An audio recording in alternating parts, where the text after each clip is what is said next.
Crime alert, time आज का, crime आज का।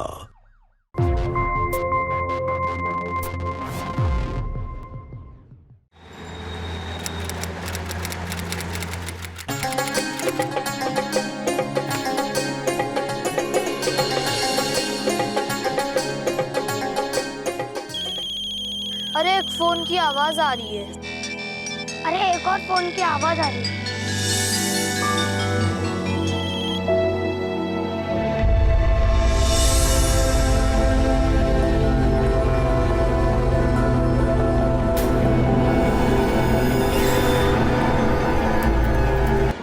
सहारनपुर हाईवे के पास पेड़ से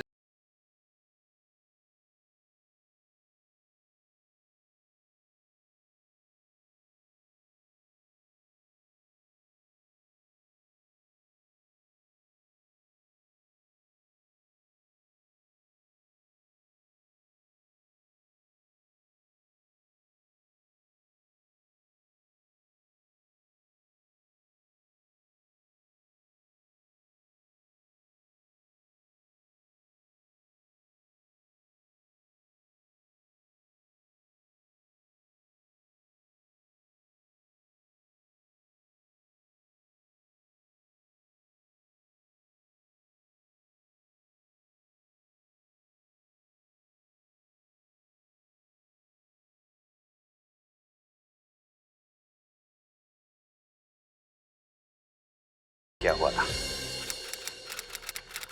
देखिए बहन जी, हमने अपनी रोहिणी पे चील की नजर रखी है। अरे गर्ल्स स्कूल में ही पढ़ाया है उसे।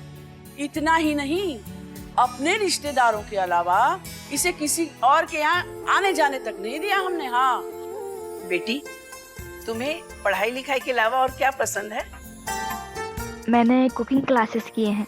हाँ बहन जी, पहनने ओढ़ने के अलावा इसे खाना पकाने का बड़ा शौक है। ये तो बहुत अच्छी बात है कि इसे इन सब चीजों का शौक है, वरना तो आप जानती है ना बहन जी कि आजकल जमाना कितना बदल गया है। और ऐसे भाई साहब की ये हालत कब से हुई है? 5 साल से है बहन जी। उसके बाद मुझसे जितना हो सके मैं घर की गाड़ी खींचते रहती हूँ बस। लेकिन आप चिंता मत कीजिए, दान दहेज में कोई कमी नहीं रहेगी। हमने एक एक पैसा जोड़ के रखा है बहन जी। आप इन सब बातों की चिंता बिल्कुल मत कीजिए। वैसे भी विशाल के पापा ने हमारे लिए बहुत कुछ छोड़ा है, जो कल की चिंता करने की कोई जरूरत नहीं है। और विशाल ने भी अपने पापा के काम को बहुत आगे बढ़ाया है। और ये मेरी बेटी सुमन, इसकी शादी देहरादून में हो गई है। पर बहन जी, मैं एक बात ये चाहती हूँ कि लड़का लड़की दोनों आपस में एक बार बात कर ले तो अच्छा है। हाँ हाँ, मुझे कोई दिक्कत नहीं, जैसी आपकी मर्जी।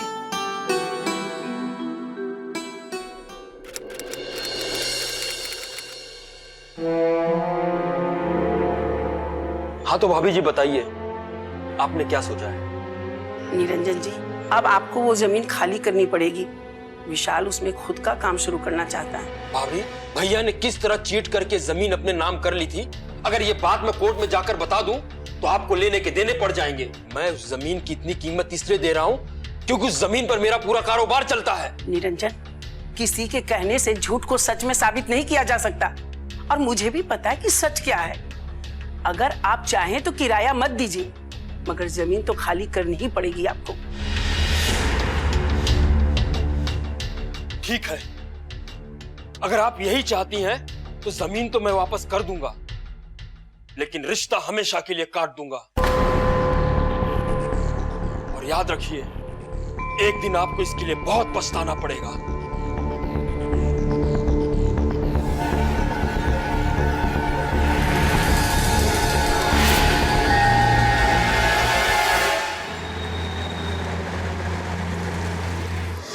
माँ जी, मैंने दूध में हल्दी मिला दिया है।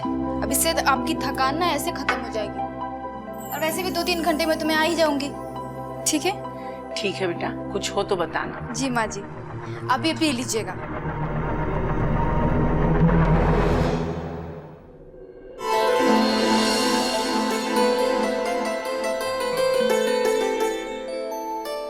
जी। यार तुम रोज रोज घर जाना छोड़ क्यों नहीं देते? पता है लोग क्या सोचते हैं। आपको तो पता है ना पापा की क्या हालत है, और माँ से ये प्रॉपर्टी डीलिंग का सारा काम अकेले संभलता नहीं है, तो सोचती हूँ थोड़ी सी मदद कर दूँ। मेरे पास एक आइडिया है। क्या? यही कि तुम अपनी जगह एक आदमी को रख दो, इससे तुम्हारा भी काम हो जाएगा और मेरा भी। 2-3 बार तो कोशिश करके देख चुकी हूँ ना, जिसको भी काम पे रखती हूँ काम छीनने की कोशिश करता है। अब आज के ज़माने में किसी पे भरोसा भी तो नहीं कर सकते ना। अच्छा एक काम करो, थोड़ी देर बाद चले जाओ। अब रोमांटिक होना छोड़ो, मुझे जान। क्या?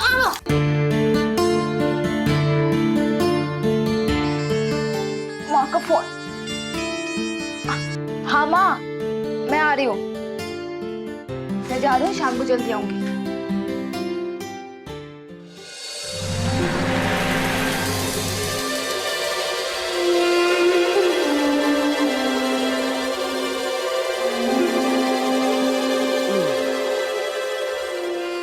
अरे यार, तेरे शादी को 2 महीने हो गए, अब तक तूने कुछ किया क्यों नहीं? क्या नहीं किया है? अरे बुढ़िया पूरा भरोसा करने लगी है, और उसका वो बेटा वो तो पूरा दीवाना हो गया है, दीवाना। अरे तू तो इन सब चीजों में एक्सपर्ट है, मुझे पता है, लेकिन यार मेरी बात का क्या? हाँ, अब तू वो समोसा खाना छोड़ दे। हाँ? अरे जल्दी से बता, मेरी बात का क्या करेगी? जितना सोचा था ना उससे कहीं ज्यादा माल है उस घर में। और बुढ़िया को तो मैंने एकदम परख लिया है, 1 नंबर की डरपोक है, डरपोक। और उसका वो बेटा साला उसमें तो दम ही नहीं है। अगर एक बार वो सारा माल हमारे हाथ आ जाए ना, तो 5 साल तक कुछ भी करने की जरूरत नहीं पड़ेगी। फिर तो अपना काम जल्दी से शुरू कर दो। कल से वो माँ बेटे को फ्राई करना शुरू कर दे। वो तो मैं कर लूंगी, लेकिन इस बार हिस्सा मुझे ज्यादा चाहिए। अरे ज्यादा लालच ठीक नहीं है। तुम ना ये लकवा के पेशेंट होने का नाटक करो, ज्यादा दिमाग मत लगाओ, फट जाएगा एक दिन। अरे सुन, तू इतना गुस्सा मत कर यार, मैं तुझे ज्यादा पैसा दे दूंगी ना, तू चिंता मत कर। लेकिन ना कल से मैं जो कहूंगी वही करने, समझ गई ना?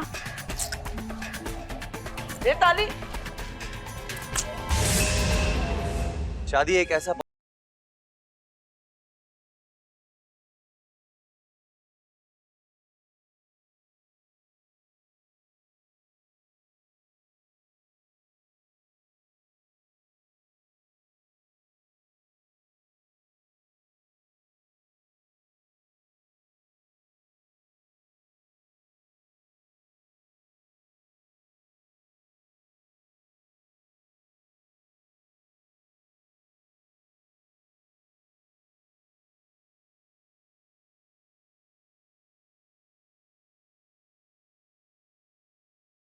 अंजाम बहुत ही खौफनाक हो सकता है।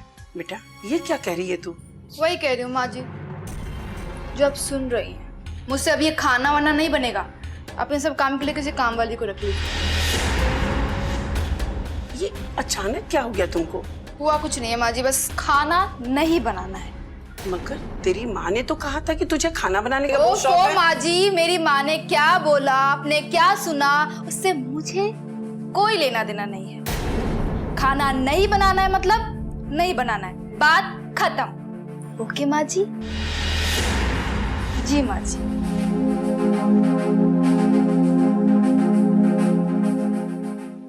खूबसूरत हूँ।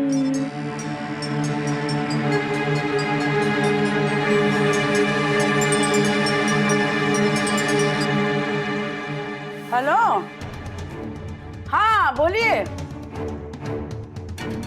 अरे हाँ हाँ मैं समझती हूँ, लेकिन मेरी बेटी ने आपसे पहले ही कहा था ना, शादी के बाद भी उसे हमारा काम देखना होगा ना, तो फिर अब वो थक जाती है ना बेचारी, कैसे खाना पकाएगी? आप समझ लो ना जरा।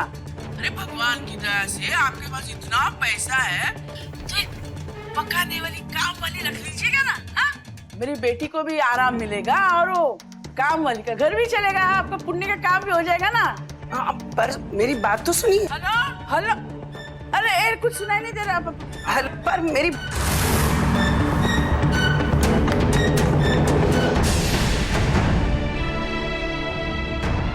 तो विशाल से बात करनी ही पड़ेगी इस मैटर पे।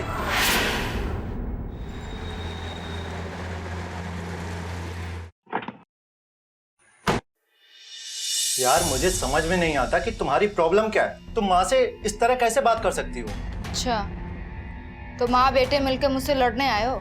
मैं तुमसे लड़ने नहीं आया हूँ, मैं तो सिर्फ बस इतना जानने आया हूँ कि तुम्हें खाना नहीं बनाना था तो मत बनाते, पर माँ से इस तरह बदतमीजी करने की क्या जरूरत थी? बदतमीजी? मैं कर रही थी बदतमीजी? बदतमीजी ये कर रही थी मेरे साथ। पूछो इनसे। मैंने क्या किया है? अच्छा, आपने मेरी माँ को फोन नहीं किया? मेरी शिकायत नहीं की? नहीं, मैंने कोई शिकायत नहीं की। मैंने सिर्फ उनसे ये पूछने की कोशिश की जो उन्होंने शादी में कहा था। माँ जी, शादी के समय मैंने भी बहुत कुछ कहा था, उसका ध्यान नहीं है आपको? अरे छोटी सी बात पे आपने मेरी माँ को फोन करके मेरी शिकायत कर दी। आपका दिमाग खराब है क्या? मुझे सब पता, आप चाहती क्या मुझसे? बस, अब एक और लफ्ज भी निकाला तो। अच्छा, माँ और बेटे मिलके मुझे मारने आए हो? बड़े बुढ़िया, कोई है? सुन रहे हो सब? ये देखो, माँ और बेटे मिलके मुझे मारने के लिए आए हैं। अरे ये क्या कर रही हो? मुझे बचा लो, मारो ना, रुक क्यों गए? मारो मारो, प्लीज मुझे बचाओ, प्लीज। माँ क्या कर रहे हो? छोड़ो, बचाओ मुझे। सॉरी। चुप हो जाओ, क्या कर रही हो? क्या कर रही हो? पड़ोस में हमारी भी इज्जत है, क्या सोचेंगे लोग? कोई है? प्लीज बचा लो मुझे, नहीं तो ये लोग मुझे मार देंगे। सॉरी बाबू, सॉरी बाबू, सॉरी। अब ऐसा नहीं करेंगे, बस अब जो तुम बोलोगी वही मैं करूंगा, लेकिन भगवान के लिए प्लीज चुप हो जाओ।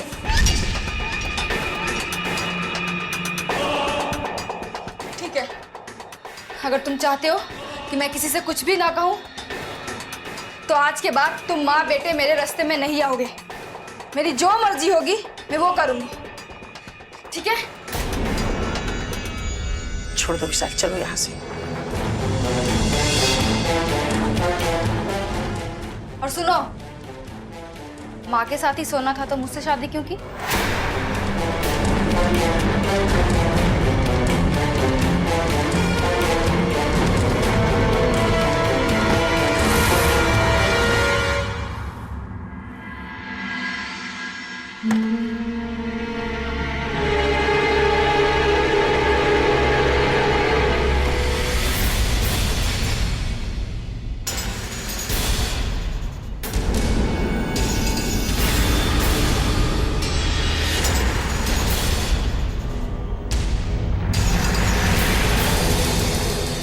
ये मेरे गहने क्यों निकाली हो तुम?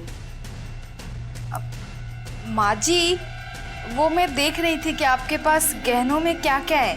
वो तो ठीक है बेटा, लेकिन मेरी अलमारी खोलने से पहले पूछ तो लेना चाहिए था। माँ जी, मैं आपकी बहू हूँ और इस नाते मेरा हक बनता है ये जानने का कि किसके पास क्या है और कितना है ना माँ जी? तुम्हें इन सब की चिंता करने की कोई जरूरत नहीं है। जब टाइम आएगा वो सब मैं बता दूंगी। अभी फिलहाल ये सब रख दो। क्यों? अब पिताजी तो रहे नहीं ना माँ जी, तो इन सब का आपको तो कोई काम है ही नहीं, क्योंकि आप पहन नहीं सकती ना। ये सब पहनने की तब मेरी उम्र है ना माँ जी? देखिए, अच्छा लग रहा है ना? बहू, ये हार विशाल के पापा की निशानी है बेटा। अगर तुम्हें हार ही लेना है तो कोई दूसरी ले लो। नहीं माँ जी, हार तो मुझे यही चाहिए।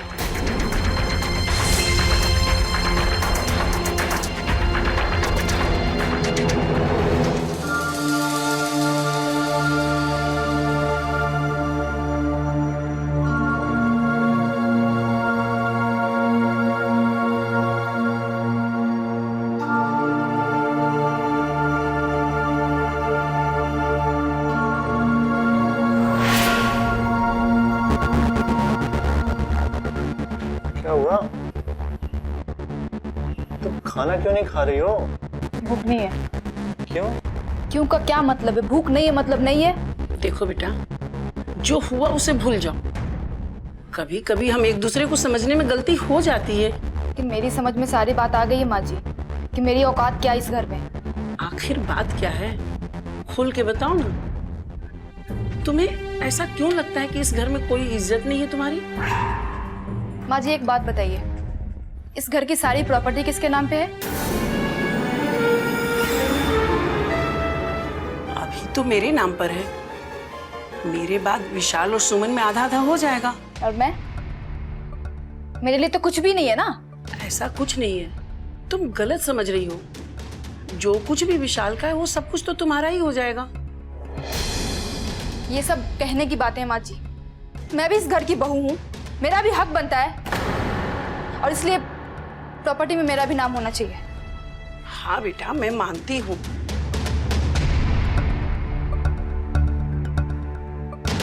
देखो, इसके लिए ना मुझे तुम्हें कुछ वक्त देना पड़ेगा, और इतनी जल्दी ये सब कुछ तो नहीं हो सकता ना। तुम ही बताओ।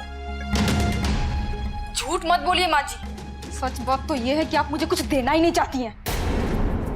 ढोंग करते रहती हैं सिर्फ। सुनो, कोई बात नहीं बेटा, एक काम करो, कल उसकी माँ को फोन करके बुला लो।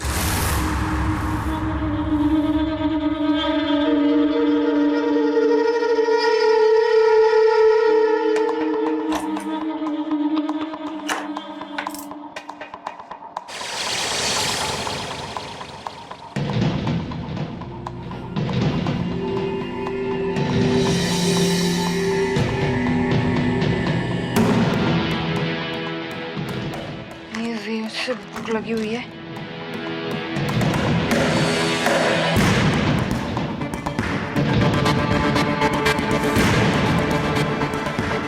इतनी देर से भूखी बैठी हुई थी, अब जाके शांति मिले मुझे।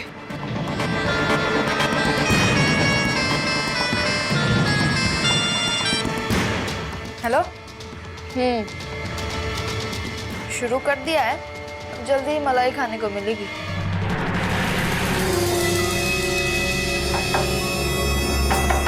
रोहिणी, रोहिणी,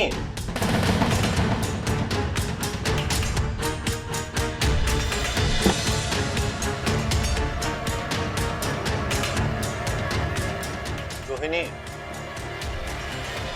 अरे इसमें क्या गलत किया है बहन जी? मेरी बेटी ने आपके बेटे के साथ भागकर शादी नहीं की है। सब लोगों की रजामंदी से मंडप में फेरे लेकर शादी हुई है ये। और वैसे भी ये शादी कोर्ट में तो रजिस्टर हुई है। तो अब मेरी बेटी आपके बेटे की बीवी है और इस घर की बहू है, जिसके नाते यहाँ की हर चीज पर इसका हक बनता है और आपको इसे इसका हक देना ही पड़ेगा।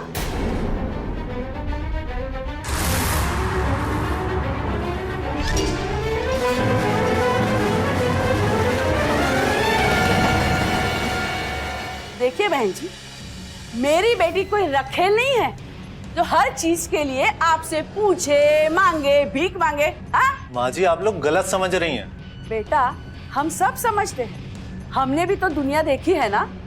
बहन जी, आप ऐसा क्यों बोल रही हैं? मेरे मरने के बाद तो ये सब कुछ इन्हीं लोग का होने वाला है। अच्छा, लेकिन आपको देखकर ऐसा लगता तो नहीं है कि इतने जल्दी कुछ होने वाला है आपको। और उस दिन के इंतजार में मेरी बेटी तो बूढ़ी हो जाएगी। हाँ? आपको ऐसी बदतमीजी करने का कोई अधिकार नहीं है। निकल जाइए यहाँ से। ठीक है, अभी तो हम जा रहे हैं, लेकिन आप लोग याद रखिएगा, हम हमारी बेटी को उसका हक दिलवा कर ही रहेंगे। समझ गए ना आप? अच्छा बेटी, मैं चलती हूँ। प्रणाम। बहन जी, बहन जी,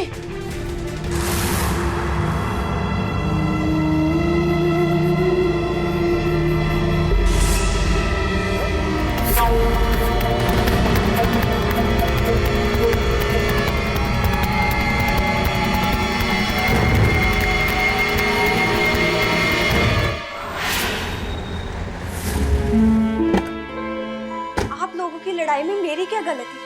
क्यों बार बार मेरे ससुराल में फोन कर कर मुझे धमकी दी जाती?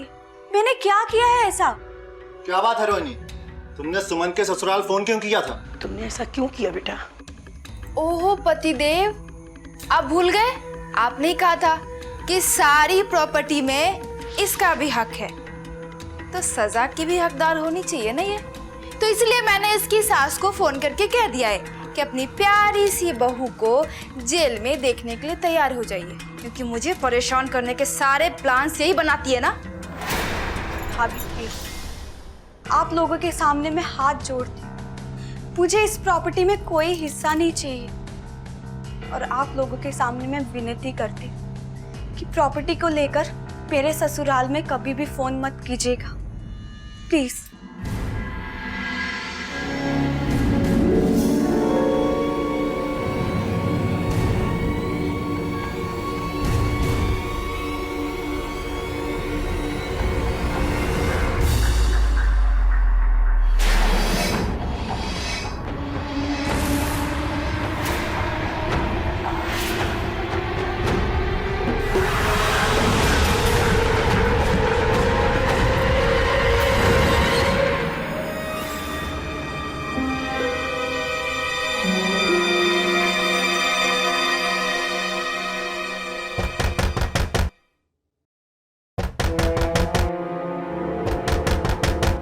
विशाल, दरवाजा खोलो। विशाल, दरवाजा खोलो। क्या हुआ? अरे तुम ऐसा भी कर सकते हो, हम लोग सोच भी नहीं सकते। सब हम लोगों ने सरोज, तुमने ऐसे व्यवहार कर सकते हो बहू के साथ? ये मैं सोच भी नहीं सकती। छी! अरे अभी अब इनकी असलियत बाहर आई है। ये आप लोग क्या बकवास कर रहे हो? बकवास हमने, बकवास तुम कर रहे हो। अरे कोई अपनी बीवी के साथ ऐसा व्यवहार करता है, उसकी हालत देखो। रोहिणी, ये सब क्या हुआ? किसने किया ये सब? अच्छा, तब अब अनजान बनने का नाटक कर रहे हैं। भूल गए कि कल रात में आपने माँ जी ने कितना पीटा है मुझे। आपको पता है, इन लोगों ने मुझे बहुत पीटा है। देखिए मेरी क्या हालत कर दी है। मैं मिन्नतें करते रही, माँ जी आप छोड़ दीजिए, लेकिन इन लोगों ने नहीं छोड़ा मुझे। और तो आधी रात को घर से बाहर भी निकाल दिया। माँ जी मैं आपके हाथ जोड़ती हूँ, माँ जी पैर पकड़ती हूँ आपकी। मेरे पापा को पोलियो मार गया माँ जी, अब उनके पास थोड़े भी पैसे नहीं आपको देने के लिए। माँ जी प्लीज, माँ जी मुझे घर के अंदर ले लीजिए माँ जी। क्या चल रहा है ये? क्या चल रहा है सब? ये भीड़ क्यों है? चलिए आप लोग चलिए, जाइए यहाँ से। आप लोग अंदर चलिए, चलिए। इंस्पेक्टर साहब, ये सब झूठ है, हमने ऐसा कुछ भी नहीं किया। अच्छा, इसने खुद ही अपने साथ ये सब कुछ कर लिया, अपने आप को मारा, अपने बाल नोचे, ये खुद घर से बाहर चली गई जबकि दरवाजा अंदर से बंद है। ये तो सीधे सीधे दहेज का मामला लगता है।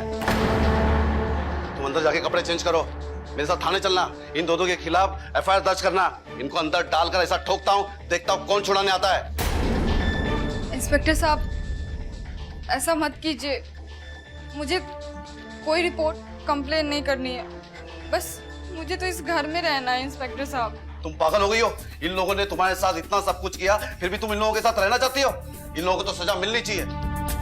मैं तो कहता हूँ मीडिया वालों को बुलाकर इन लोगों के करतूत तुम लोगों के सामने रख देते हैं। नहीं इंस्पेक्टर साहब, मैं आपके आगे हाथ जोड़ती हूँ, इन लोगों को माफ कर दीजिए।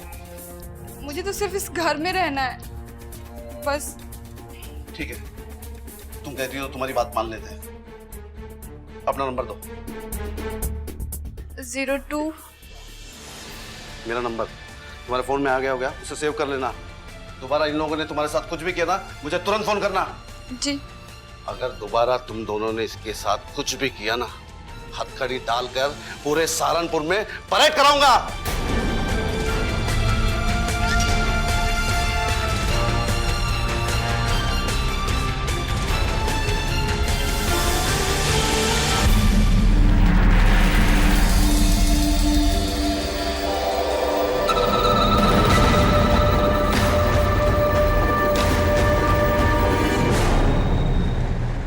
अरे बेटी, तुमने इतनी बड़ी गलती क्यों की? उसी समय उन्हें पकड़वा देती तो। हाँ, अरे तुम जानती नहीं क्या इन लोगों को? जब तक इन लोग जेल नहीं जाएंगे इनकी अक्ल ठिकाने नहीं आएगी। सच क्या है ये आप भी अच्छी तरह जानती हैं। हमने आपकी बेटी के साथ कुछ भी ऐसा नहीं किया जो वो कह रही है। लेकिन एक बात तो अब हमें भी समझ में आ गई है कि ऐसा करने के पीछे कोई ना कोई कारण तो जरूर है। तुम लोगों को शर्म नहीं आती क्या? हाँ, एक तो मेरे बेटी के साथ इतना गंदा सलूक करते हो और ऊपर से अनजान बनने की कोशिश कर रहे हो। हाँ, बताइए आप लोग क्या चाहती हैं? ये सारी जमीन और जायदाद पर मेरे बेटी का नाम होना चाहिए। देखिए ऐसा नहीं हो सकता। इस प्रॉपर्टी में मेरी बहन भी आधे की हिस्सेदार है और रही बात मेरी प्रॉपर्टी की तो वो तो उसका है ही, फिर उसमें उसके नाम करने की क्या जरूरत? देखो बेटा, अभी तो सब ठीक है, लेकिन अगर तुम्हारा किसी दूसरी लड़की पे दिल आ गया तो क्या होगा? हाँ, मेरी बेटी तो जीते जी बर्बाद हो जाएगी। अरे सोचो ना तुम उसके लिए भी। इसलिए मैं चाहती हूँ कि इस प्रॉपर्टी में मेरे बेटी का नाम शामिल हो, बस। और वैसे भी ये तुम्हारी बीबी है ना, तो तुम्हें दिक्कत क्या है? माँ, अब जानती है ये जो कुछ भी मेरे साथ हुआ है ना, इन सब में इनकी बहन भी शामिल है माँ। वो यहाँ नहीं है माँ, लेकिन देहरादून में बैठे बैठे इन सबको बता दिया कि क्या कर रहा है। माँ, मैं पुलिस को ना उसका भी नाम बताऊंगी, ठीक है ना माँ? मैं तुम्हारे सामने हाथ जोड़ती हूँ, मेरी बेटी को इसमें मत घसीटो। वो शादीशुदा है, उसकी जिंदगी खराब हो जाएगी। ठीक है, ये जमीन जायदाद हम सब तुम्हारे नाम कर देंगे, पर भगवान के लिए मुझ पर झूठा आरोप लगाना बंद कर दो। वाह वाह वाह, अब इतनी सी जमीन देकर हम पर बड़ा एहसान जताना चाहती हो? हाँ, बहुत हो गया। अब जाकर जरा मेरे बेटी के लिए नाश्ता बना कर लेके आओ, समझ गई ना? कुछ खाया भी नहीं माँ मैंने। हाँ, कल से कुछ खाया नहीं, परेशान है वो, और मुझे भी तो भूख लगी है। जाओ, अरे जाओ ना, हमारा मुंह क्या ताक रही हो, जाओ। हम हमेशा से यही सुनते आए कि पति पत्नी और सास और बहू के झगड़े के बीच या तो पति में कमी होती है या सास अपनी बहू पर अत्याचार करती है। ऐसा अक्सर देखा भी गया है, लेकिन हमेशा ऐसा नहीं होता। गलती बहू की भी तो हो सकती है। समय आ गया कि हम अपनी सोच को बदलें। हम सिर्फ पुरानी अवधारणाओं के आधार पर सही और गलत का फैसला नहीं कर सकते। विशाल और उसकी मां सरोज के साथ अब तक जो हो रहा था वो तो सिर्फ शुरुआत थी, लेकिन अब जो होने वाला था उससे उनकी जिंदगी नर्क बनने वाली थी।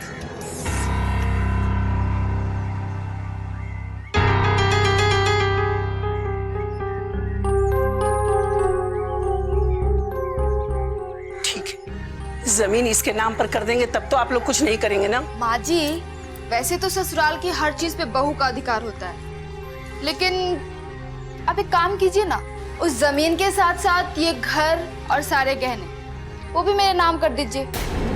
उसके बाद मैं कसम से प्रॉमिस माँ जी, मैं कभी आप लोगों को तंग नहीं करूंगी। और अगर नहीं किया तो? नहीं किया तो पहले मैं पुलिस स्टेशन जाऊंगी, तुम माँ बेटों को खूब पिटवाऊंगी। उसके बाद कोर्ट में जाकर जज साहब को अपने ऊपर हुए सारे अत्याचार के बारे में बताऊंगी। उसके बाद उनसे कहूंगी कि तुम दोनों माँ बेटे को कड़ी से कड़ी सजा दे। कोर्ट सबूत मांगेगी। माँ, मेरा समझदार पति कितना होशियार है ना, पूछ रहा है सबूत मांगेगा। हाँ, कोई बात नहीं, तो वो मैसेज दिखा देंगे जो इन्होंने दहेज के लिए किया था ना तुमको। कौन सा मैसेज? अरे भूल गए? वही मैसेज जिसमें तुमने लिखा है कि अगर दहेज नहीं दोगे तो तुम्हारी बेटी को जान से मार देंगे। भूल गए? ये कौन से मैसेज की बात कर? झूठ है, मैंने ऐसा कोई मैसेज नहीं किया है। ओहो, मेरे प्यारे से पति देव, ये तो तुम्हें पता है, हमें पता है कि कोई मैसेज नहीं किया है, लेकिन कोर्ट वो जब तुम्हारा मोबाइल चेक करेगी ना तो उसको सब कुछ पता चल जाएगा, क्योंकि तुम्हारे मोबाइल से माँ के मोबाइल पे दहेज के लिए मैसेज गया है ना माँ? और मैं तो कोर्ट में भी बता दूंगी कि ये दो माँ बेटे के साथ साथ इसकी बहन भी शामिल है इसमें। खबरदार मेरी बहन की जिंदगी में जहर घोला तो अच्छा, तो क्या कर लोगे तुम? मैं तुम लोगों को मारकर खुद फांसी पर चढ़ जाऊंगा। मैं समझ गया हूँ कि तुम लोग चोर हो और तुम लोगों का यही धंधा है। अच्छा, तुम तो बड़े हिम्मत वाले निकले। तुम्हें पता है लेकिन इसके बाद क्या होगा? पूछो ना क्या होगा। अरे तुम्हारी ये माँ और तुम्हारी वो बहन दोनों जेल में सड़ेगी। क्या? उसका बंदोबस्त तो मैंने पहले से ही करके रखा है। चुप हो जाओ विशाल। ठीक है, हम समझौता कर लेंगे। ये जमीन तुम्हारी बेटी के नाम कर देंगे। उसके बाद अपनी बेटी को लेकर हमारे और बेटे की जिंदगी से दूर चले जाओ। माँ जी, साथ में ये घर और सारे जेवर भी। हाँ ठीक है, वो भी मिल जाएगा। हाँ ठीक है, तुम्हारी मर्जी, लेकिन ये सब जल्दी होना चाहिए, फटाफट। लेकिन उसके लिए कम से कम 1 हफ्ता लग जाएगा। 1 हफ्ता ठीक है, लेकिन जब तक हमारा हिस्सा हमें नहीं मिलता ना, हम यहीं रहेंगे। मगर आप लोग भी घर से बाहर जाकर कोई चाल ना चले, इसलिए तुम लोगों का भी इस घर से आना जाना बंद। हमारे देश का कानून आपकी सुरक्षा के लिए बना है, आपको डराने या धमकाने के लिए नहीं। हमारे देश का कानून हर नागरिक को यह अधिकार देता है कि वो अपने खिलाफ हो रहे अत्याचार के विरुद्ध अदालत में अपील कर सके। लेकिन आप में से कई लोग हैं जो इस अधिकार से वंचित रह जाते हैं और अपील नहीं करते हैं, और सरला और रोहिणी जैसे चालाक लोगों का शिकार बन जाते हैं। और ये भी उतना ही बड़ा सच है कि हमारे देश ने महिलाओं की सुरक्षा के लिए कई कड़े नियम बनाए हैं, लेकिन कई महिलाएं इन नियमों का गलत इस्तेमाल करती हैं, जैसे कि सरला और रोहिणी कर रही थी। वो कानून के नियमों के आड़ में गंदे खेल को अंजाम देने वाली थी, और इस खेल का अंजाम बहुत ही खौफनाक होने वाला था। यही गलत करते हैं हम लोग। हमारे साथ अगर कोई अप्रिय घटना घटित होती है तो हमें तुरंत कानून का सहारा लेना चाहिए, लेकिन हम ऐसा नहीं करते। विशाल और सरोज ने भी ऐसा ही किया। उन्होंने पुलिस को सूचित नहीं किया, बल्कि वो पुलिस से डर के भागते रहे, जिसका अंजाम इतना भयानक हुआ जिसकी कल्पना भी नहीं की जा सकती थी।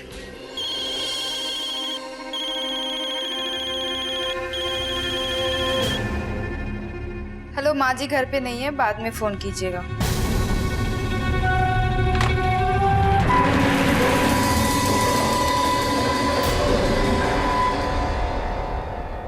अरे जल्दी कीजिए ना, सब लोग क्या अपना पेट पकड़ के बैठे रहेंगे क्या? हाँ? नहीं तो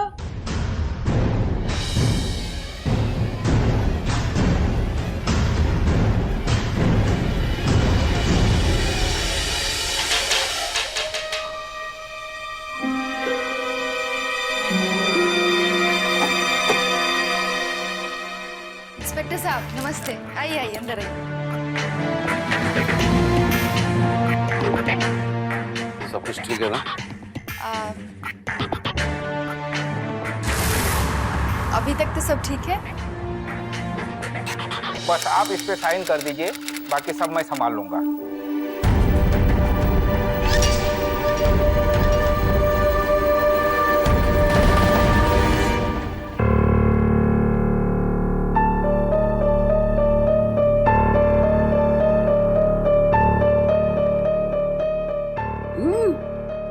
तुमने कहीं इसमें जहर तो नहीं मिलाया ना? हाँ? मैं ऐसा क्यों करूंगी? क्यों नहीं मिला सकते? तुम्हें अच्छा लगता है हम तुम्हारी इस पूरी जमीन और जायदाद हड़प करने वाले हैं? क्या हुआ? नहीं मिला है जहर? तो ठीक है ना, खुद पीकर दिखाओ। ये झूठा है। ये तो हमें भी पता है, लेकिन मालूम तो पड़ना चाहिए तुम सच बोल रही हो या झूठ।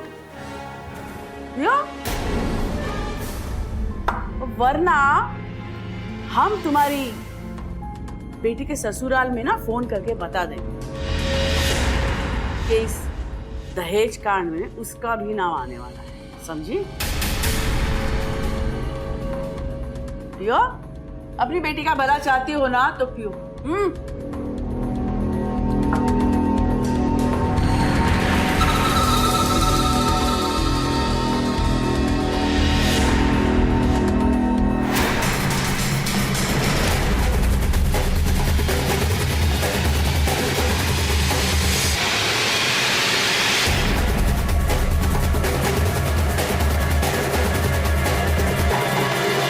माँ यही सबूत उन लोगों को जेल की हवा खिलाएगा। मैंने उनकी हर एक एक हरकत नोट कर रखी है। अब देखना, वो हमारा कुछ नहीं कर सकते। तुम लोगों ने बहुत बड़ी गलती की। शायद तुम दोनों ने हमें ठीक से पहचाना ही नहीं, है ना? हमें चालाकी बिल्कुल पसंद नहीं है। तुम जब वीडियो निकाल रहे थे ना, हमने देख लिया था। पहले हमने सोचा था कि हम छोड़कर चले जाएंगे, लेकिन बाद में लगा नहीं। हम छोड़कर भी चले गए ना तो तुम लोग हमारा पीछा नहीं छोड़ो। और इसीलिए हमने अपना प्लान ही बदल दिया। अब तुम दोनों यहाँ से जाओगे एक ऐसी जगह जहाँ से कोई वापस नहीं आता है। क्या कर लो? मैं तुम दोनों को यहीं पीट डालता हूँ, तो जो होगा देखा जाएगा। मत वाला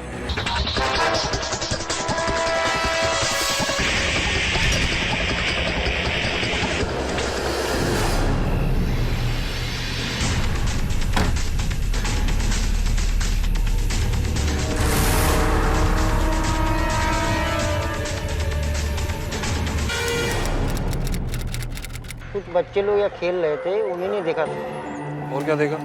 सर यहाँ तो कोई हथियार बरामद तो नहीं हुए हैं, लेकिन सर मुझे एक बैग और 2 मोबाइल मिला है। और सर एक बात है कि दोनों डेड है, फुल डेड है सर। अच्छा एक काम करो, बैटरी चेंज करो इसके, इतना तो पता चल ही जाएगा कि इन्होंने आखिरी फोन किसको किया। ठीक है सर।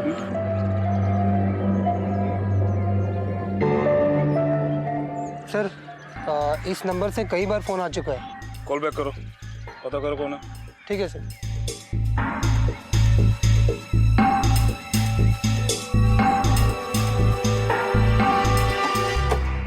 अब तो बस ऐसी ऐसे।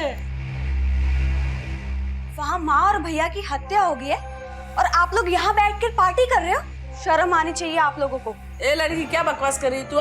हमको तो कुछ पता ही नहीं इस बारे में। झूठ मत बोलिए आप। मैं अच्छे से जानती हूँ कि माँ और भैया का खून आप लोगों ने ही किया है। ये तुम्हारा दिमाग खराब है क्या? ये क्या इल्जाम लगा रही हो? उन लोगों ने तो कहा था कि वो लोग निरंजन चाचा से मिलने जा रहे हैं, उसके बाद तुमसे मिलने आएंगे। बकवास किए जा रही हो तुम। ये मत सोचना कि मुझे कुछ नहीं पता है। सब कुछ जानती हूँ मैं कि तुमने माँ और भैया को प्रॉपर्टी हासिल करने के लिए कैसे सताया है। ए, क्या बकबक कर रही है? तेरे पास कोई सबूत है इस बारे में? सबूत है मेरे पास, देखना चाहोगे?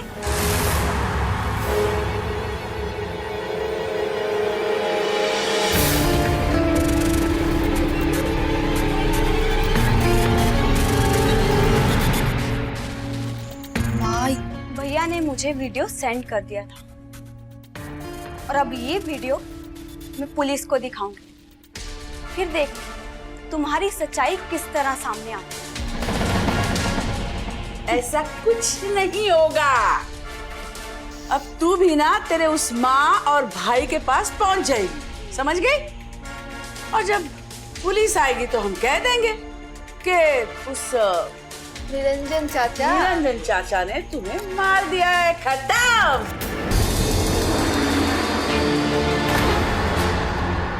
और यहाँ आने से पहले एक वीडियो हमें भी मिला है। तुम लोगों के बारे में सब पता चल चुका है हमें। लेकिन इस वीडियो से कैसे साबित होगा कि हमने कत्ल किया है? हाँ, इसकी चिंता मत करो तुम। तुम्हारी उंगलियां, तुम्हारी जूतियां और तुम्हारी मोबाइल की लोकेशन, तुम्हारी हिस्ट्री इसमें सबूत बनकर बाहर निकलेंगे, समझे? अरेस्ट करो इन्हें। सर ये सब झूठ। हमने कहाँ जा रहे भाग के? हैं? चल। पुलिस ने इनके खिलाफ जांच पड़ताल की तो रोहिणी, सरला, बलदेव और नकली इंस्पेक्टर की असलियत सामने आ गई। दरअसल ये गैंग था जो लोगों को